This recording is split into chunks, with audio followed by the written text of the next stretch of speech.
So today we're going to conduct an interview. So before we start, may I know what's your name, sir? Sige. Ako di ay si Elder Thomas. I'm a missionary sa the Church of Jesus Christ of Latter-day Saints. Currently serving a 2-year mission dito sa Pilipinas. And karon marag 5 ka buwan na ako diri sa Cebu. Sige.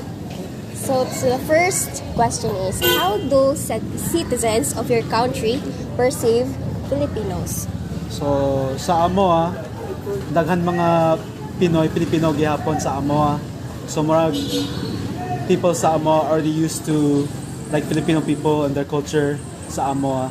So for me, like I feel Filipinos, like I have a lot of Filipino friends.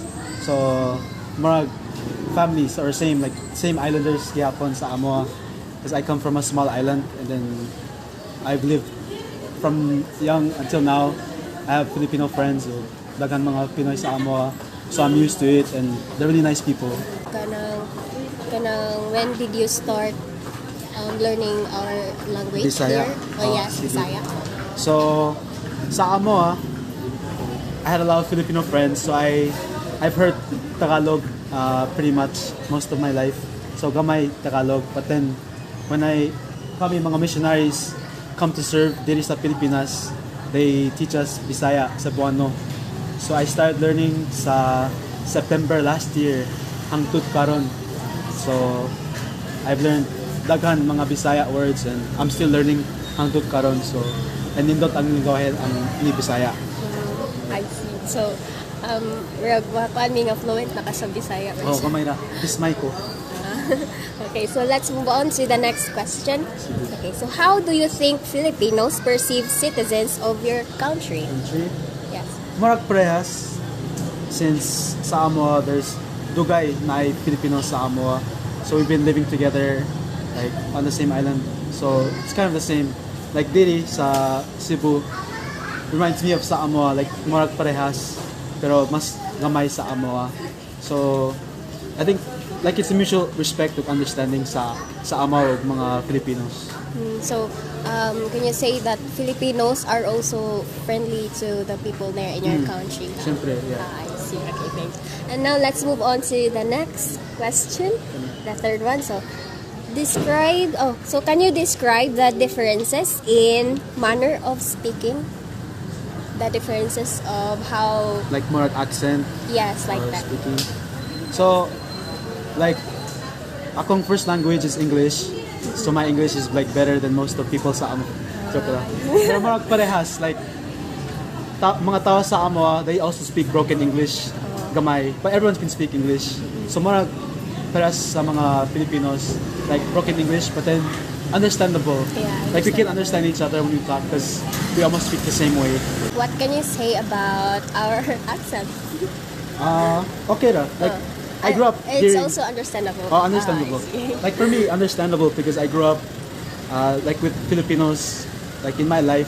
So I was able to understand them sa bata na ako and understand.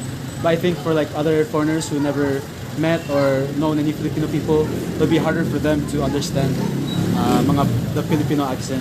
Pero sa ako and mga tao sa amo, like understandable. Okay, I see.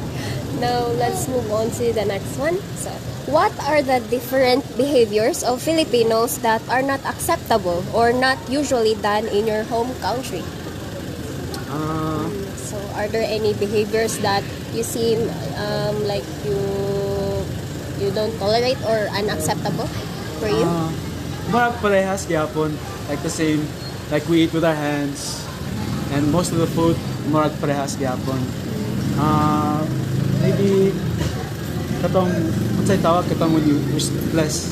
Like we don't really do that back home sa amo.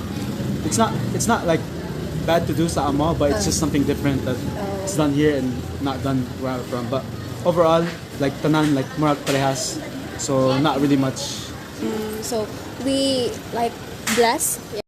So do you have like kanang naaba mo laing like gesture like for a sign of respect? just like saying good morning in a nice manner, or greetings in a nice manner, or like bowing your head when you're walking between people, or respect sa mga elderly sa tiguang. So, yeah. Or biso-biso like that. Okay, sorry. So let's move on to the next. I'm sorry. So let's move on to the next question. Oh, but have you seen Filipinos act like sa ngalan kanang unacceptable unacceptable actions nga gikuan sa Filipinos? Like sa amo or diri or bisan unsa? Or sa adto sa inyo sa parents? Murag rarely wala. Like Wala. mostly get together. Naay mga Pinoy sa amo, they drink and like videoke, pero nothing too wild or nothing too rude or noisy. I see. So, murag wala. Okay, now let's move on. Okay, so what are the similarities of Filipinos and citizens of your country in terms of behavior and thinking? Like my answer sa before, murag parehas gyapon. Sa amo gamay nga isla, and then islanders me. But then the Filipinos, murag islanders gyapon. So like for me and my friends, we always get along well. And unsa pa? Like not much differences. Not differences pero not too much. Like we can get along with each other, and not differences pero okay ra. What was your most difficult adjustment staying here in the Philippines? So far, para sa ako, wala adjustment. Like, I'm used to the people, used to the gamay nga culture and the food. So, for me, wala adjustment. And, like, almost feels like home diri. Like, more pareha sa amo. So, like, nindot, I've enjoyed it here so far. So, nindot kayo. I see. Now, have you ever experienced difficulty in transacting or communicating in English with Filipinos? Sa una, na ako diri is like my first month or weeks here. Like bago ko sa Bisaya. So, lisod like mag-communicate sa mga tao because they're usually speaking Bisaya and don't understand English or kumahiya English sa ilaha. So, it's hard for me to communicate or understand sila.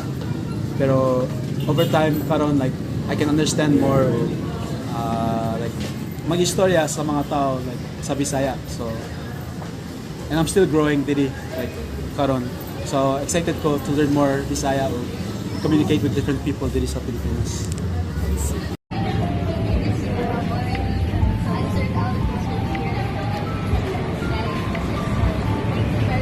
Salamat tayo.